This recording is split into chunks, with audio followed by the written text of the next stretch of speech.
Hello, everyone, and welcome back to our weekly webinar series that occurs here on our Facebook page every Friday at noon. My name is Brianna. I'm a Sustainable Transportation Vermont intern, and I'm so excited to introduce our speaker today, who is Dan Currier. Dan Currier is a public transit coordinator and manager of Go Vermont, and will share how public transit is operating during the pandemic and the impacts on ridership statewide. So Dan is here with us today. Hi, Dan. Thank you so much for being here. Thanks for having me. I'm really looking forward to talking about this, and so one thing I just want to say, I used to work at a regional planning commission, and that's really where my love for transportation came from. Whether it's riding the bus, using other modes of transportation, walking, biking, it's really, it all comes to real great interest in my life. And so I even talk about it, when I'm not at work, which, is really great. And so, but I'm looking forward to presenting today and having the conversation. Yeah, awesome. All right, well, I think this is a great time for me to pull up your presentation and you can get started. Thanks.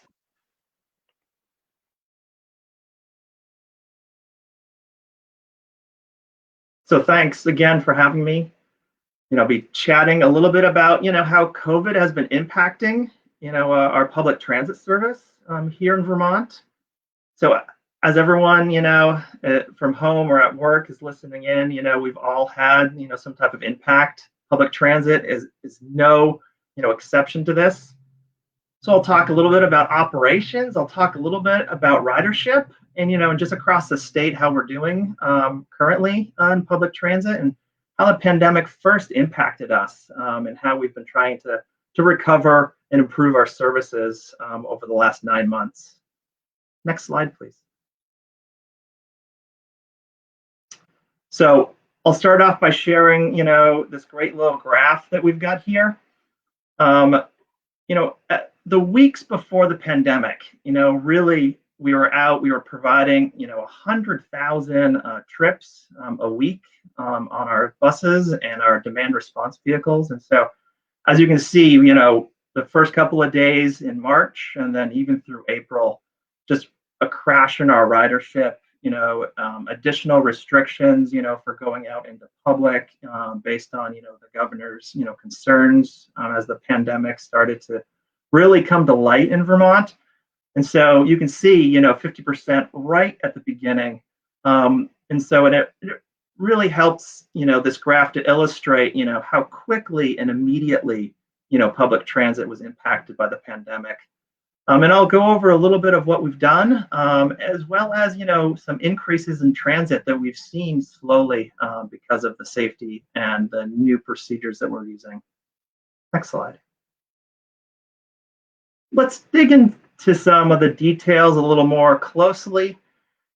As I said, right at the bat, that first week, March, middle of March, what is it, like the 26th or so, we saw an immediate 50%, decrease. And then by the time April came, we really saw, 70% decrease in our ridership, right? And so we started at 100,000 rides. And by the time April came around, we were only providing 29,000 rides per week. And so, and then what ended up happening, through April, if we look at, the two types of modes that we really track in Vermont. One is our fixed route buses. And really for our fixed route buses, we saw, this 69% reduction, within April. Week to week, we were providing just around 25,800 rides. And then our demand response trips, which is our, trips to the doctor's offices, trips to, for shopping, done by our volunteer drivers or by our paratransit services, we really saw those decrease by 80% in April and only providing about 1,000 trips. You can see right off the bat, we had a lot of decline. There was a number of reasons, for this. We had the governor, announcing, new procedures and new, restrictions every week. And so in public transit, did its part to help to, reduce the risk for everyone. And so, and then let's bring us fast forward to October. We've had lessening, of the restrictions. Some of the, interactions and some of the doctor's offices have opened up. And so Just last month, we saw an increase overall from April of 50%, but we're still really only providing, half of the trips that we did pre-COVID times. And so, on our fixed route buses, we're seeing about 45,000 rides every day, and about 8,000 on our demand responses. And so you can see those percentages too. So we're doing, better, but we're not doing what our pre-COVID numbers were. Next slide.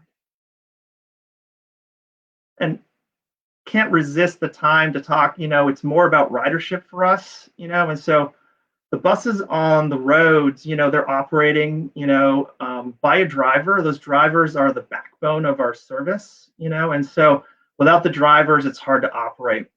Right off the bat in April, we saw a reduction in our workforce statewide, and so, that first couple of weeks in April, we had, 70 drivers out right at the start. We also had 13 office staff that were out, and then 60 of our volunteers were out right at the start of the pandemic. And those volunteers, they really do help to provide our medical trips. They're really great at getting, the most needy of our riders. Those are those, people with disabilities and those, that are older adults, to their medical appointments where it's really important for them, or the shopping that is needed. And so having those volunteers out really did impact the service overall. And there's a number of reasons for this reduction. The big one that we always talk about is that we have an older workforce, driving for public transit. It's our bus drivers and our volunteers. That older workforce was quickly identified as one of the most high-risk populations for contracting COVID and having complications or even death. And so we had a lot of people step away. We don't blame them at all, but it just provided some strain on the system at the beginning. Fast forward to October, a lot of people are feeling safer. Drivers are back, office staff are back. Well, volunteers are still low. In fact, the Vermont Public Transit Administration, that's not right. The Vermont Public Transit group in Vermont, the statewide group, they actually have put out a call for volunteers. And so one thing that they want to see is volunteers return. We still have volunteers not coming back because of risks from COVID, and that's fine. That's their choice. We do still need volunteers. It's one of our best opportunities in Vermont to get out and be with someone. So, and those trips are really important. So, next slide. So, with the impacts in the beginning, with ridership down and public transit operators, out, the transit agency started to have discussions with the state of Vermont. What are we going to do, to make our, trips safer? How can we encourage people to ride safely? And then, for those transit-dependent populations, can we have, a way for them to feel like they're at low risk for contracting, COVID? And so, right in the beginning, starting in April, we started, coming up with new techniques and new procedures for our operations. The first thing right off the bat, we went fare-free statewide. This helped to reduce the amount of impact and between, interaction between drivers and passengers. With no fare to pay, there was no interaction, no, pass to hand in, no money to transfer. And so, additional to that, we also had on our larger buses that had a door at the rear, we had rear door boarding. Because we're not paying a fare, there's no reason to have the person get on the front door, so they get on the back door.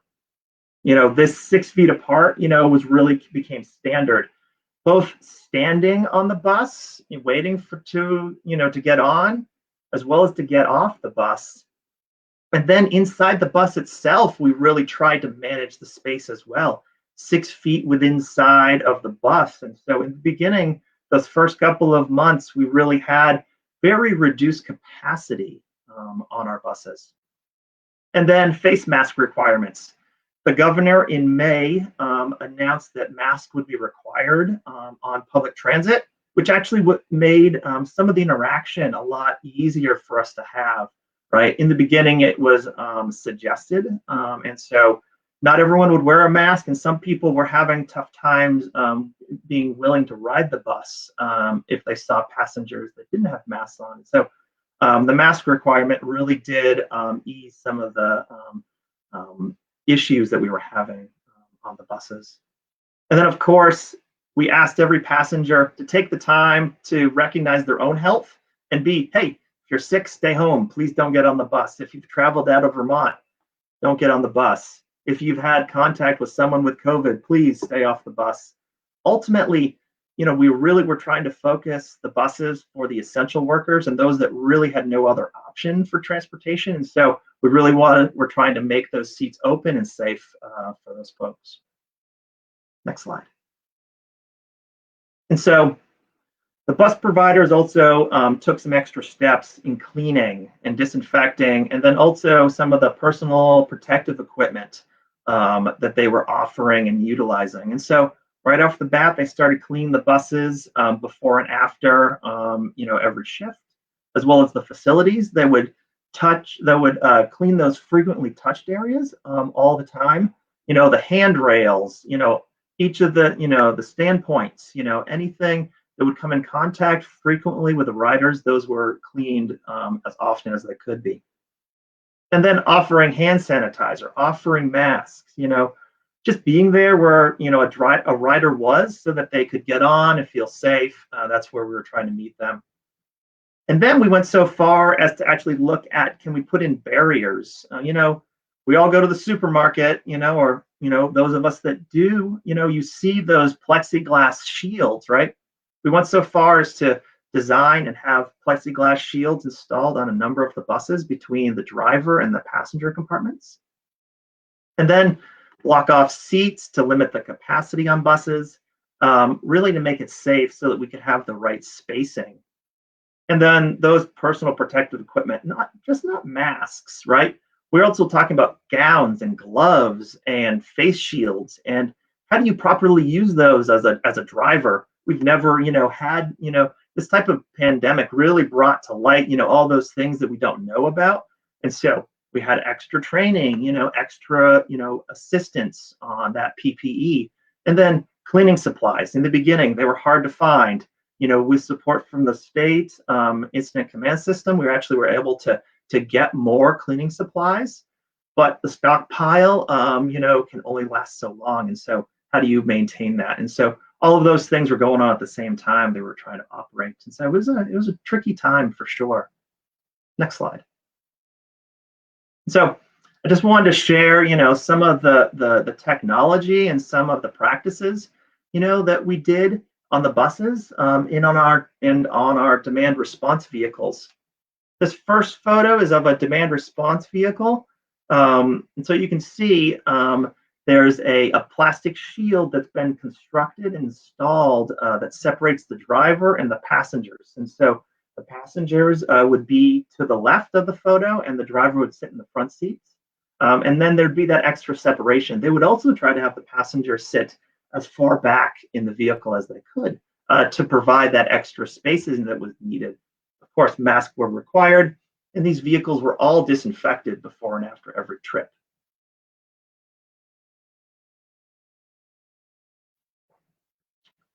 Here in this photo, you can see the construction of one of those plexiglass shields between the driver compartment and the passenger area. And so this is on one of our cutaway buses. And so that's about a 22-foot bus. It's actually the workhorse of most of the transit, operations in Vermont.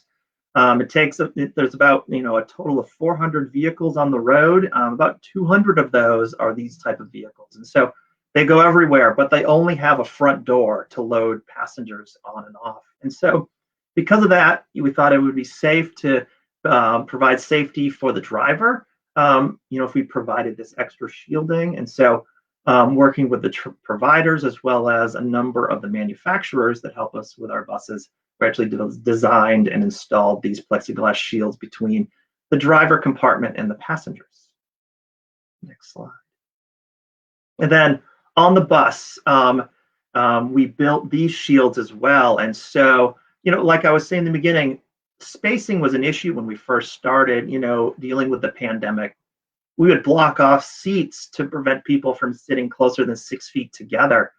In this scenario, we could put up shielding between the front and back of the seats, providing a little bit extra capacity, and then someone could sit all the way against the window and have that 6-foot spacing left to right. But front to back, they would be safer because of the shield. And so these shields within inside of the bus compartment area really provided just a little bit extra capacity that we were looking for on our buses. And so it meant that we could increase capacity to 50%. When we first started, we were at 20, maybe 30, maybe even 40%, but then 50% kind of turned into the benchmark that we were shooting for. And so this was great. And so just to note, these ones were actually hand designed and built and installed by some ingenious shop workers out of I believe it's Marble Valley Regional Commission. And so it's a great testament to Vermont's ingenuity to build them themselves and install them. Next slide. And then cleaning. This is a shot from an article that was published through the Bennington Banner of a transit provider down at the Green Mountain Community Network down in Bennington. And so you can see here, they don't have the shields up. So in this photo, they still have the spacing blocked off with the caution tape. So don't sit in this seat is what that's telling everyone, so that they can stay 6 foot away from the driver and other passengers. But you can see the driver here, he's got a can of cleaning spray and he's spraying down all the surfaces that get touched frequently and wiping those down. He would do that between runs if he could, but certainly at the beginning and end of every shift that they had. And it's about 2 maybe to 4 hour shift depending on what they signed up for. And so cleaning turned to be out to be the best practice by far to help improve safety, reliance, and just that rider experience, making sure people were confident. And spray cleaning was just one of the many techniques that we used. We've also got foggers. We're looking into UV light systems to help disinfect the air and surfaces. And then just, those Clorox wipes, going through a ton of those. Next slide. So I want to bring us back to this original graph of the ridership. And so, in the beginning of the pandemic, that April timeframe, really we had not much in place. We were learning a lot. Nationwide, Vermont is doing as much or a little bit better than just about everyone in the nation when it comes to cleaning. But also, when it came to ridership, we were right, on par with everyone else. And what you can see in this graph is actually a slow increase. Every 5 to 6 weeks, the trend, with inside the graph is that you saw increased ridership, right? It's not much, right? Over that period of time, it's about 4% for our fixed routes and about 1% for our demand response. But it is an increase, right? And so with the cleaning, with the opening up, of Vermont, and different changes inside, of our ability to get around in our understanding of the coronavirus and how it's spread, we have been, able to see and have people return to transit. Again, it's still a lot of people that need the transit. We don't see a lot of choice riders. Is what is typically how we talk. About the different riders. Those that are that need the transit. That are transit dependent, and those that are choice riders that have a vehicle at home but they can choose to ride transit if they want to. We're not seeing a lot of choice riders yet, but we still see a lot of those that have to have transit to get around, and that's where the increase is seeing, and that's where it's really most encouraging. And so, and I see there is a question. I'm gonna jump over to that for a second, if that's okay. What measures are being taken to ensure transit stays fare free? Ooh, great question. So right now in Vermont, it's each transit provider is helping to manage whether it's fare free or not, and so. What we'll end up doing, Vermont in the beginning basically said fare free, is going to be the best thing to do to reduce that contact. And so in the slide that you see here, talks a little bit about the finance. And so I'll go into that in a second. But what we're doing is that every provider is being given the option whether they want to stay fare free or not. I will let you know some are considering it. That there's certain reasons for that. We did receive, through the CARES Act funding, money for our operations, is how Vermont decided to use it, right? And so the operations, help to support those fares, and where we can, we're using those funds. $3 million so far is what's been used by those funds to help cover the lost revenue across Vermont. And so, we're committed to using the CARES funds for as long as we can to help support the operations. And so let me go over the numbers real quick. So in our urban area, the funding from the federal government came in at $7.6 million. And so that's the Green Mountain Transit, Burlington area. And so they're using those funds for operations and help to support their transit service and the lost revenues that they're receiving. For the rural areas, it's the same scenario, except their pot is $3.3 million, and it's distributed across the state. Vermont chose to go and use those funds to help support operations directly. In the past, operations is at 50-50, so the state can cover 50% of the operations, and then the transit provider will cover the other 50% of the cost. We've actually used the CARES fund to cover 100% of the cost, and so that's saving a lot of money for the transit providers. It's lessening the strain on the need to go to those communities that provided those type of loans, and having that question, hey, is there still money in your budget for me? And then additionally, we're using it to help to cover any direct expense because of COVID-19, the pandemic response. Between the cleaning and the added PPE, or even offering up, additional hazard pay for any driver that's willing to drive, and so we're out there, using these funds as best we can to maximize them for the long haul. In the end, over the last, through this fiscal year, which ends June 30th, we expect to have $8 to $10 million in operating funds spent, and then we end up, having about $3 million in lost revenue covered, and then we'll see about $1 million in direct expenditures covered. The remainder of the funds that aren't, utilized this fiscal year will be used for future fiscal years to help support the operations of our transit. So, and that is the last slide I have. There is another question. And by the way, Jacob, if I didn't quite answer your question, please type in a new one and let me know.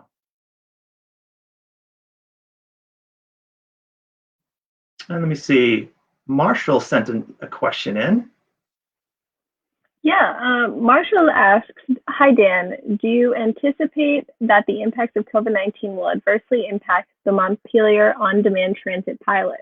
A number of municipalities in Chittenden County are eager to hear how that pilot goes. Yeah, great question, Marshall. In case folks are not familiar, we are working to establish a microtransit pilot project in Montpelier. That project is proceeding as planned. We have a launch date for January, which is what we expected to have. What we really are anticipating from that is that we will see, just like I've demonstrated, we're having lower demand ridership right now. And so we expect that to continue, but really expect what's been shown from a number of cases across the country is that microtransit, or that demand response vehicle out on the streets, has actually shown that it can accommodate more riders by hour. And so we actually expect a slight increase in ridership. And so because of that, we really feel like we should proceed with the pilot and have it launched on time.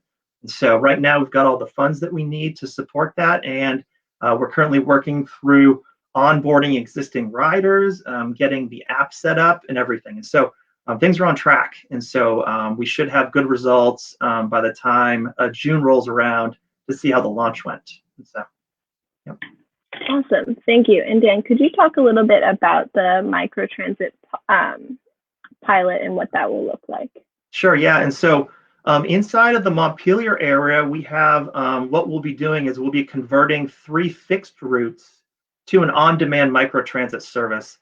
Microtransit really need to think about it as like it's a van that's going to pull up or it's a bus that's going to pull up, right? And so instead of having a fixed route service where you've got designated stops, through an app or through a call center, you'll be able to schedule your trip for you. The goal is to have that trip accomplished in about 15 minutes. And so from the time that you request the trip and get the confirmation to the time you get picked up should be about 15 minutes. And then you'll go directly to the destination that you've requested. You may stop along the way to let other passengers off that are on the vehicle with you, but really it's going to be, might use the word curb to curb, right? In some cases may even be, doorstep to doorstep. But really, we're really out to provide a direct service, that will help more people in Montpelier go from where they live to where they work or where they shop. And then it will include a small portion of the Berlin area. It's called the Hospital Hill. Central Vermont Medical Center and the Berlin Mall are one of the key destinations for the Montpelier area, and that area will be included in the transit microtransit pilot area. Awesome. Thank you so much. And my last question is just, how do you think COVID-19 has changed people's mindsets regarding public transportation? How will that affect ridership post-COVID?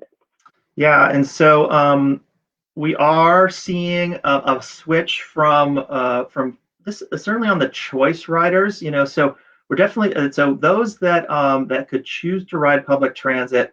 Those folks, if they have to go to a work site, have chosen to drive, right? It's a trend across the nation, right? They'll drive in their single occupancy vehicles because it is safer, right? To be fair. Those that are, that do need the public transit, we're out to meet them where they are, providing the safety that they need. And we are seeing it, like that return to transit that I talked about at about 4%. Having the spike in November is certainly making it, in the increase in cases, is certainly making it frustrating for transit riders to see that, especially if they need the trip. And so I think one thing that we really are seeing is that, people are confident at riding transit, that need to ride transit. We did a quick survey with inside of Vermont, and we actually found that people would be comfortable if we continued, requiring masks and can continue to do the cleaning, and maybe even, made, more enhanced cleaning, available, like UV lights, or filtration systems, on the buses. One thing I kind of glossed over is that we're having to open the windows on the buses too. And so it's one more thing that we're doing to make sure that, that the air inside the bus is circulated. And so, which helps to reduce the spread of the virus. And so to be honest, we actually expect a very slow increase in ridership throughout the pandemic. One thing that we are planning for is when the pandemic is done, we've all, the vaccine is out, and we've had the vaccine rate, seems to be, curtailing the number of COVID cases. We really think that might be a time to start working with transit agencies through Go Vermont to say, hey, public transit's still here. We operated through the pandemic, and we're happy to have you back to ride with us. Really look to the future, right? We expect ridership to be low now, but can we bring back ridership when the pandemic is completed? And so, what's that look like? And what's that time frame too? So. Yeah, definitely. Well, Thank you so much for being here and sharing your presentation with us. Thank you. Is there anything else that you'd like to say? No, I feel like this is a good opportunity, to share. We are all a little concerned with the increasing cases, and so I do appreciate, the chance to share what we're doing now and what we will continue to do on public transit. And so, I guess the one thing that I would share, and it kind of goes back to the ridership question, we are also seeing a lot of people teleworking, and so, so that's a huge new mode that we, have never really promoted before and never really focused on. Going to a work site has been the primary means, and so, it has benefited public transit to have so many people teleworking, because then we could have provided just for that population that needs the transit, the ability to ride the transit. And so that's been a real, benefit for us. And so teleworking might be hard for folks. I know I struggle at home myself. No matter how much internet I buy, I still seem to have slow bandwidth at time. And so, so for everyone that's out there, I'd just like to say thanks for teleworking. It really does help to provide a lot of, safety on the public transit. All right, well, awesome. Well, thanks again for joining us, and I hope you have a wonderful weekend. Thanks, you too, and enjoy.